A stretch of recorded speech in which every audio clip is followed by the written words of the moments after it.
ایک دور دراز بستی میں حضرت شاہ علی کا نام احترام سے لیا جاتا تھا۔ وہ ایک ولی اللہ تھے جنہیں خدا نے بے شمار کرامات عطا کی تھی۔ ان کا بیشتر وقت جنگل کے کنارے ایک چھوٹی سی کٹیا میں عبادت میں گزرتا تھا۔ لوگ دور دراز سے اپنی مشکلات لے کر آتے اور دعا کی درخواست کرتے، اور ہر بار حضرت شاہ علی کی دعا سے ان کے مسائل حل ہو جاتے۔ ایک دن جب آسمان پر کالے بادل چھائے ہوئے تھے اور طوفانی ہوا چل رہی تھی، بستی کے لوگوں نے دیکھا کہ ایک جوان شخص روتا ہوا کٹیا کی طرف دوڑا چلا آ رہا ہے۔ اس کے ہاتھوں میں ایک مردہ لڑکی کی لاش تھی۔ وہ نوجوان حضرت شاہ علی کے قدموں میں گر کر فریاد کرنے لگا، حضرت یہ میری بیٹی ہے، اسے کل رات ایک سانپ نے ڈس لیا اور آج اس کی موت ہو گئی۔ میں آپ کی مدد کے بغیر کچھ نہیں کر سکتا۔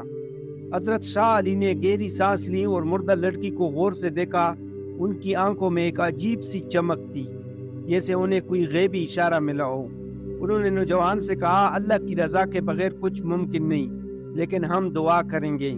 یہ سنتے ہی بستی کے لوگ بھی وہاں جمع ہو گئے۔ ان کے دلوں میں امید اور خوف کی ملی جلی کیفیت تھی۔ حضرت شاہ علی نے آنکھیں بند کی اور آسمان کی طرف ہاتھ اٹھا کر دعا مانگنے لگے۔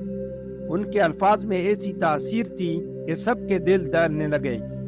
جیسے ہی انہوں نے دعا مکمل کی، اچانک ایک عجیب سی ہوا چلی۔ سب لوگوں نے دیکھا کہ لڑکی کی انگلیاں ہلنے لگی۔ یہ دیکھ کر نوجوان اور وہاں موجود لوگ حیرت زدہ رہ گئے۔ ان کے چہروں پر خوف اور خوشی کی ملی جلی کیفیت تھی۔ لڑکی نے آہستہ آہستہ اپنی آنکھیں کھولیں، جیسے وہ کسی خواب سے جاگ رہی ہو۔ لوگوں کی آنکھیں حیرت سے کھلی کی کھلی رہ گئیں۔ لڑکی کی زندگی لوٹ آئی تھی۔ لیکن اسی لمحے ایک عجیب و غریب واقعہ ہوا۔ لڑکی نے حضرت شاہ علی کی طرف دیکھا اور ایک پراسرار مسکراہٹ کے ساتھ کہا، آپ نے مجھے دوبارہ زندہ کیا، لیکن کیا آپ جانتے ہیں کہ موت کے اس پار کیا ہے؟ اس کی آواز میں ایک عجیب سی پراسراریت تھی۔ بستی کے لوگ خوف سے پیچھے ہٹ گئے اور نوجوان لڑکی کے باپ کا چہرہ سفید ہو گیا۔ حضرت شاہ علی نے لڑکی کی بات سن کر گہری سانس لی۔ ان کے چہرے پر ایک غیر معمولی سنجیدگی چھا گئی، لیکن انہوں نے کسی خوف یا ہچکچاہٹ کا اظہار نہیں کیا۔ موت اور زندگی کا مالک اللہ پاک ہے، انہوں نے دھیرے سے کہا، جو کچھ اس نے چاہا وہی ہوا۔ لڑکی نے پھر مسکرا کر کہا، موت کے اس پار ایک دنیا ہے جو ہم سب کے تصور سے بھی پرے ہیں۔ وہاں ایسی حقیقتیں چھپی ہیں جو اس دنیا کے زندگی سے بالکل مختلف ہیں۔ اس کی آنکھوں میں ایک پراسرار چمک تھی اور بستی کے لوگ حیرت اور خوف کے عالم میں خاموش کھڑے تھے۔ لیکن اسی لمحے ایک اور موڑ آیا۔ لڑکی نے اچانک ایک تکلیف بھرے انداز میں چیخ ماری، جیسے اس پر کوئی ناقابل بیان بوجھ آ گیا ہو۔ اس کا جسم لرزنے لگا اور اس کے چہرے پر خوفناک تغیر آ گیا۔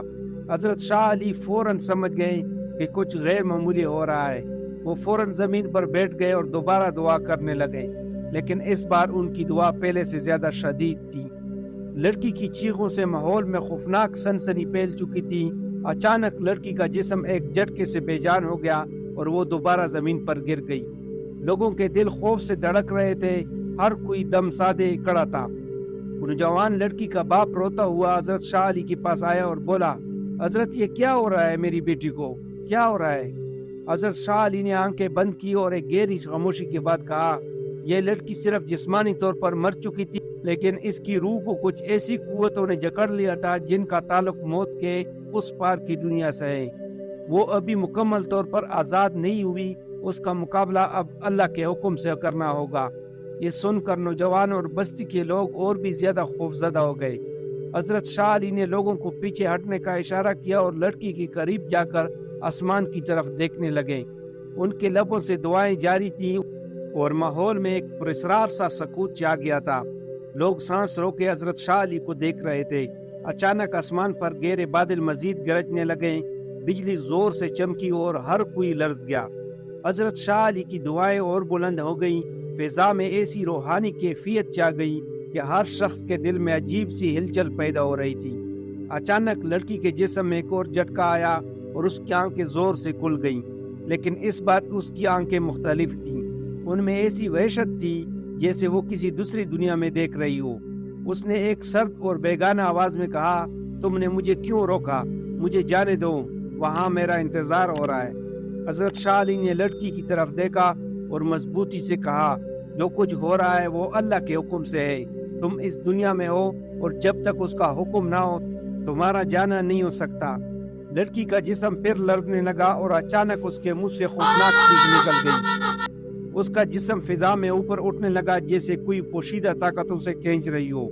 بستی کے لوگ خوف سے چیخنے لگے اور کچھ لوگوں نے بھاگنے کی کوشش کی، لیکن حضرت شاہ علی کی آواز نے سب کو روک دیا۔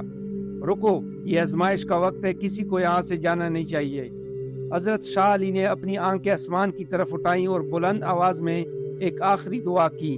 ان کی آواز میں اتنی قوت تھی کہ فضا میں لرزہ پیدا ہو گیا اور پھر اچانک لڑکی کے جسم نے جھٹکے سے نیچے گرنا شروع کیا اور زمین پر واپس آ گئی۔ اس کی آنکھیں بند ہو گئیں اور ایک لمحے کے لیے مکمل خاموشی چھا گئی۔ کچھ دیر بعد لڑکی نے آہستہ آہستہ آنکھیں کھولیں۔ اس بار اس کی آنکھوں میں کوئی وحشت یا پراسراریت نہیں تھی، بلکہ سکون اور خاموشی کا احساس تھا۔ اس نے کمزوری سے حضرت شاہ علی کی طرف دیکھا اور کہا، شکریہ، آپ نے مجھے بچا لیا۔ حضرت شاہ علی نے مسکراتے ہوئے کہا، یہ سب اللہ کی مرضی تھی بیٹی، تمہیں دوسری دنیا کی سرحد پر لے جایا گیا تھا، لیکن ابھی تمہارا وقت نہیں آیا تھا۔ بستی کے لوگ حیرت اور شکر گزاری کے جذبات سے مغلوب ہو گئے۔ وہ حضرت شاہ علی کے قدموں میں جھک گئے، مگر انہوں نے لوگوں کو کھڑا کرتے ہوئے کہا، یہ سب اللہ کے معجزے ہیں، میں محض اس کا عاجز بندہ ہوں۔ لڑکی کا باپ خوشی اور آنسو سے بھرپور لہجے میں حضرت شاہ علی کا شکریہ ادا کرنے لگا، مگر حضرت شاہ علی نے اسے تسلی دی اور کہا کہ اب لڑکی مکمل طور پر محفوظ ہے۔ اگلے دن بستی میں یہ واقعہ ہر زبان پر تھا۔ لوگ اس کرامت کے بارے میں بات کرتے رہے اور حضرت شاہ علی کی عظمت اور ایمان کی گواہی دیتے رہے، لیکن وہ جانتے تھے کہ اس دنیا میں اور اس کے اس پار راز انسان کی عقل سے پرے ہیں، اور جو کچھ بھی ہوتا ہے وہ اللہ کی مرضی سے ہوتا ہے۔